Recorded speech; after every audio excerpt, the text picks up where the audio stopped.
Welcome back to Paul Vs the Paranormal. I'm Paul, and today we're stepping into a world where the ancient and the modern overlap in unsettling ways.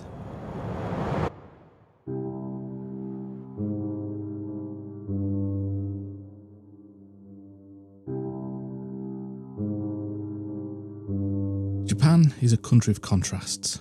Neon cities built beside centuries-old shrines, bullet trains rushing past quiet forests, and technology woven into daily life. But beneath all that modernity lies something older, something that refuses to fade. Japan's urban legends aren't just stories whispered by teenagers. They're living folklore, tales that spread through schools, workplaces, and entire cities. Stories that sparked real fear, real panic, and sometimes real consequences. So today we'll explore 5 of Japan's most chilling urban legends.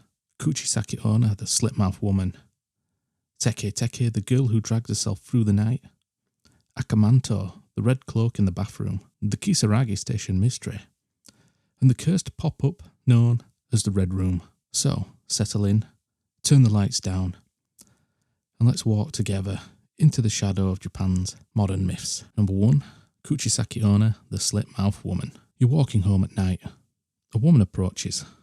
Long coat, long hair, surgical mask. Common enough in Japan. She stops you. Her voice is soft. Am I beautiful? If you say no, she kills you. And if you say yes, she removes the mask, revealing a mouth slit ear to ear. Then she asks you again. Even now, the origins. The earliest versions trace back to the Edo period. A samurai mutilates his unfaithful wife, but the modern panic began in 1979, when newspapers reported sightings across Japan. Schools hired extra staff to escort children home. Police increased patrols. Parents kept kids indoors. A ghost story treated like a national threat. A middle school boy in Gifu Prefecture claimed a woman followed him after school. She asked a question. He ran. He said she moved faster than a human should. Teachers dismissed it until more students reported the same thing. Now some say she can be confused by answering, "You're average." Others say dropping sweets distracts her, especially bekoame, a traditional candy. But the most unsettling detail. Sightings still pop up today, especially near quiet suburban streets. Number 2, Teke Teke. This story begins with a girl who fell, or was pushed, onto train tracks. The train severed her in half, but she didn't die. Now she drags herself through the night, elbows scraping the ground, making a sharp, rhythmic sound. Teke, teke, teke. If she catches you, she cuts you in half to make you like her. In Hokkaido, she appears near abandoned stations. In Tokyo, she's said to haunt underground tunnels. In rural areas, she's seen crawling along the road at night. Now, some versions of Teke Teke link her to Kishimo Reiko, another ghostly figure who asks where her legs are. If you answer incorrectly, she kills you. If you answer correctly, at the Meishin Railway, she still kills you, but more slowly. Now, modern sightings. Urban explorers claim to hear scraping sounds in disused tunnels. One group reported seeing a pale figure moving faster than a person could crawl. Whether it's a ghost or something else, no one stays long enough to find out. Aka Manto, the Red Cloak. This legend takes place in a location we all know too well, a public bathroom. Aka Manto, the Red Cloak, is said to appear in the last stall of old school toilets. You're sitting there, alone, when a voice asks, "Do you want red paper or blue?" Choose red and you're sliced apart. Choose blue and you're strangled. Not much of a choice. Try outsmarting him by choosing another colour, and he drags you into the underworld. Probably a better fate. Now, why bathrooms?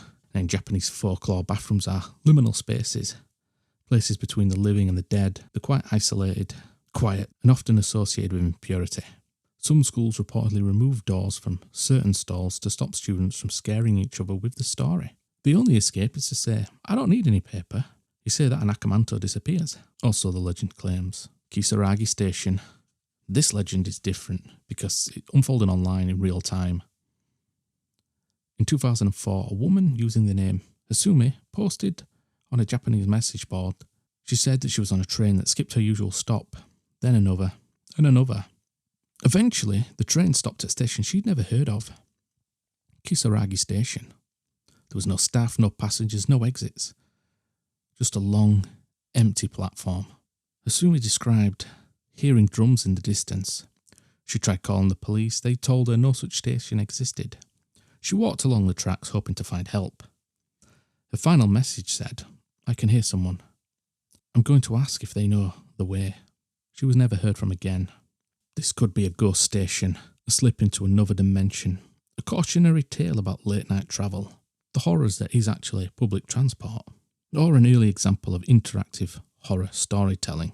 But the thread remains online, and people still try to find Kisaragi Station. Some claim they have. The Red Room Curse. The pop-up that kills. This legend blends technology with terror. The story goes that if a certain pop-up appears on your screen, a red window asking, "Do you like the Red Room?" you're marked for death.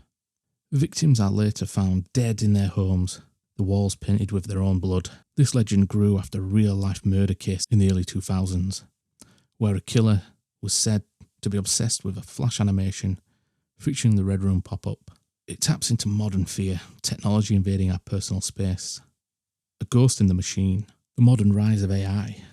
So what makes Japanese urban legends so unsettling isn't just the ghosts, it's how they blend into everyday life.